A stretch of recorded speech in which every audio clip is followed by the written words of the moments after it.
Allô toi, qui est derrière ton écran, puis qui est derrière le mien aussi. Alors, aujourd'hui, on va approfondir un peu sur la deuxième loi de Newton.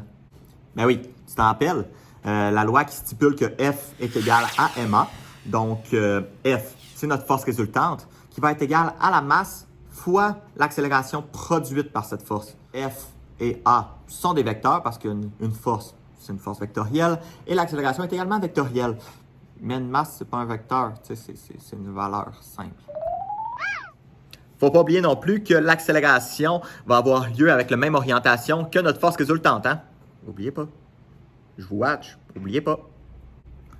Une autre manière de voir ça, c'est que si j'applique une même force sur deux objets, eh bien, il va y avoir une accélération plus grande sur l'objet qui est le plus léger. Donc, si j'applique une même force à la poubelle ou à Gabriel, vous avez remarqué que la poubelle a eu une plus grande accélération que Gabriel.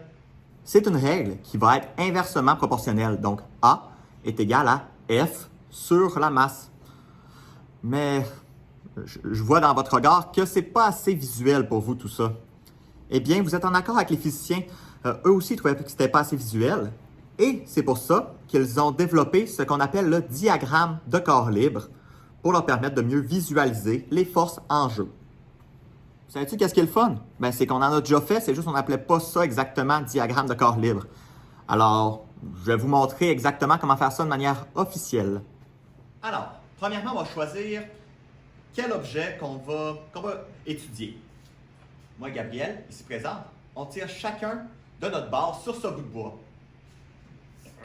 Nous avons choisi notre objet à étudier. Il s'agit du bout de bois. Première étape, on fait un point dans notre diagramme pour représenter ce bout de bois-là. C'est pas trop compliqué, hein? Ensuite, je vais dessiner chacune des forces en utilisant le point comme origine. Alors, moi et Gabriel, on tirait chacun notre barre sur le bout de bois. Alors, on va faire des flèches qui vont partir du point.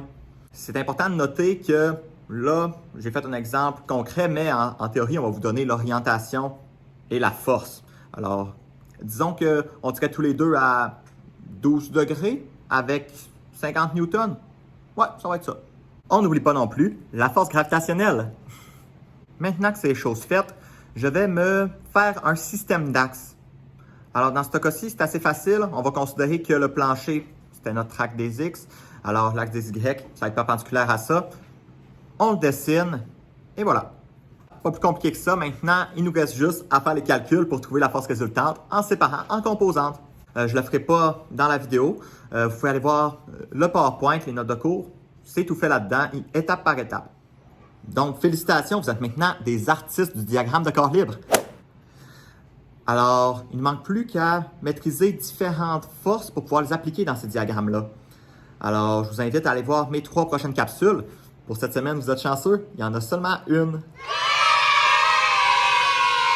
Alors, à tout de suite!